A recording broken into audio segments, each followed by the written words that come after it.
இந்த கேழ்வரகு எதுக்கெல்லாம் வந்து பயன்படுத்தலாம்? மெயினா நம்மளுடைய தோல் இளமையா இருக்கிறதுக்கும், அதே மாரி நம்மளுடைய பற்களோட எனாமல். ஸோ நெறைய பேருக்கு வந்து பார்த்தீங்கன்னா, அந்த அசிடிட்டி இருக்கக்கூடிய நபர்களுக்கோ, இல்ல ஒரு சிலருக்கு பரம்பரையாகவோ, இல்ல அதிகமா இனிப்பு சாப்பிடக்கூடிய நபர்களுக்கு வந்து, இந்த பல்லோட எனாமல் அப்படிங்கிறது பாதிக்கப்பட்டு, ரொம்ப சீக்கிரமாக வந்து பல் சொத்தை வரதுக்கான வாய்ப்புகள் இருக்கு.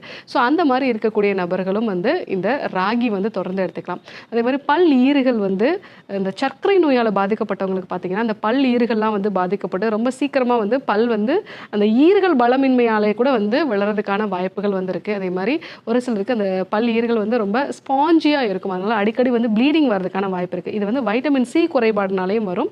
ஸோ அந்த மாரி இருக்கிறவங்க வந்து இந்த ராகி வந்து பயன்படுத்துறது நல்லது. நம்மளுடைய தோலுக்கு வந்து தேவையான சத்துக்கள வந்து கொடுக்குது. ஏன்னா, இதில இருக்கக்கூடிய சில வேதிப்பொருட்கள் நம்ம தோல்ல இருக்கக்கூடிய இந்த எலாஸ்டிசிட்டிய வந்து வ கரெக்ட்டா வந்து மெயின்டெயின் பண்ணுது அப்படிங்கிறத வந்து ஆராய்ச்சிகள் வந்து சொல்லியிருக்காங்க.